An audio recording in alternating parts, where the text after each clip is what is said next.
Good morning to all of you. Welcome to San Francisco. I hope all of you had a quiet night of sleep after the Giants fans let you sleep a little bit. I'll put my slides up. My name is Janelle Greenlee, and I'm the president and founder of Stop CMV and the CMV Action Network. I want to thank all of you for being here today. I look out and see a lot of familiar faces, some of you people who've been very helpful to me and mentoring me and educating me and my staff over the years. But two of you specifically who served as special motivators to me in my work and examples to me of tenacity, strength, and all good things that you need to be effective. And those are Riley and Rachel Greenlee, my twin daughters.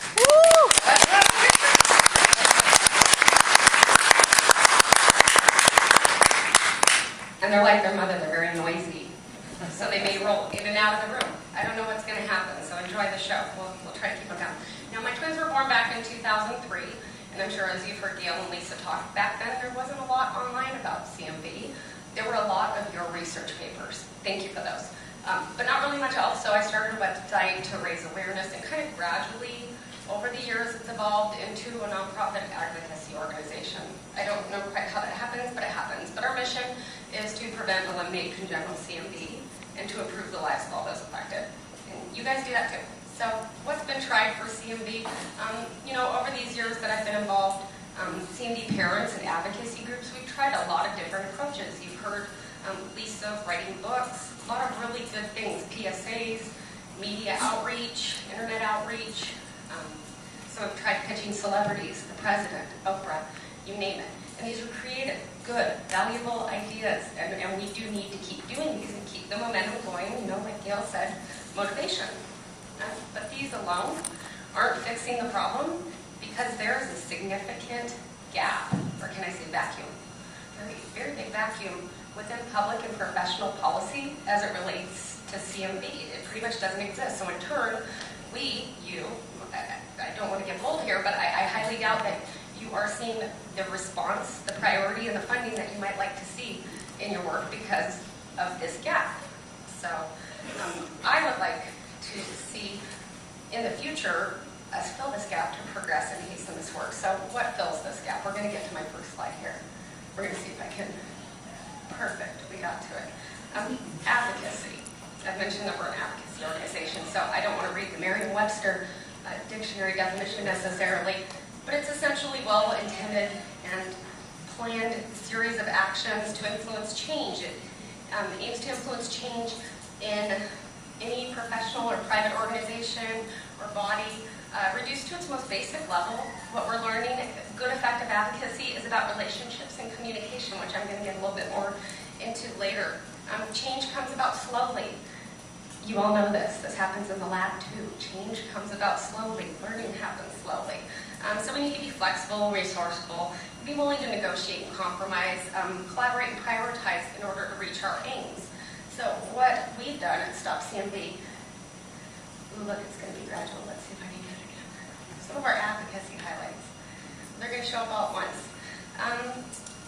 We've been doing work to have legislation passed on Capitol Hill, calling for more effort to be taken to counsel women of childbearing age about the effect that congenital CMV can have on their unborn children. That's pretty much word for word because we're very careful with our words. We've also had June designated as National Congenital CMV Month. We also have been working with the chairman of the Senate Appropriations Committee, Senator Inouye, to have report language inserted into the federal budget related to congenital CMV. These are starts. These are early on, but these are kind of big arm movements happening just in the recent past for CMV. And it's actually, I'm not going to lie, it's a lot of fun. So this is where we're starting, and we plan to keep going. I barely clicked it, and it worked. This is amazing. So I want to tell you I'm going to open my daybook and let you know what I'm doing in 2013. And I'm doing a little bit of this right now too. But I really want you to understand what me and my staff who's here are working on. And you're welcome to bug me about this every 2 years that you see me. That's fine. You're welcome to bug me every 2 years about this and see where I am with it. I plan to report back to you because this is where we're going and where we need to go. So, an IOM report addressing the state of CMV research to see where we are. I'm going to tell you when we go to Capitol Hill, and I mention that, the staffers are really good about taking notes, but I'm telling you, the second I mention the 99-2000 IM report on the vaccine, they scribble like mad because that's the end. I can say whatever I want, I can present as much research as I want, but this is the final say. And I know this will help us kind of free up some bureaucratic channels and help demonstrate the brevity and importance of CMV as a credible public health issue. Okay, number 2. The CDC is doing amazing work around CMV. They're doing it with the funds that they're able to put together. I want dedicated funding for CMV at the CDC so that those programs can really grow and improve and get a lot more work done. Likewise, this is magical. I'm not even clicking at this point. I think it's you. Thank you. Also, at the CDC, I'd love to see an MMWR, Morbidity and Mortality Weekly Report. And I'm sure many of you know this is the great dispatch coming from the CDC, kind of informing a lot of state and local health departments about, the state of what's going on with any particular issue. It also, carries a little bit of sway in the professional, medical community too, which we kind of need a little sway in the medical community. Number 4, a little more sway could be accomplished with an ACOG practice bulletin. I don't know how many of you are familiar with the, alphabet soup of ACOG and everything else, but essentially the standard of care for OBs so that they can be up to date with the most current information and established techniques and clinical guidelines as it relates to CMV. Granted, you all are still in the labs, accomplishing the treatments and screenings and things that will be necessary to make these things become standard of care, but I'm going to do my work on the back end.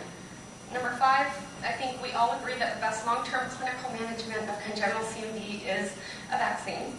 So we're going to keep working to help a CMV candidate in her phase 3 trial. We were at the NIH meeting in January, and there's some good candidates still. And I'd love to see them, taken off the shelf, dusted off, so to speak.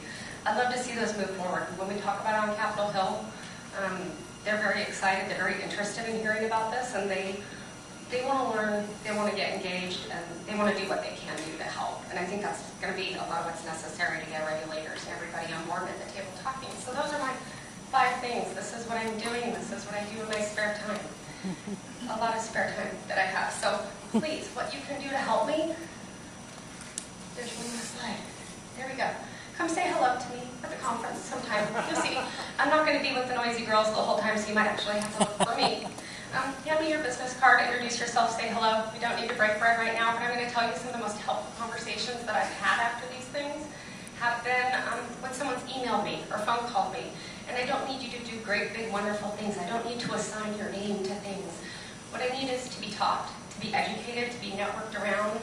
I don't think I'm going to drag you to Capitol Hill, but it could happen. But just opening those lines of communication because I need to learn. You guys are the experts, and I really want to get those 5 things accomplished. So I hope you enjoy the rest of your conference, and thank you for your time.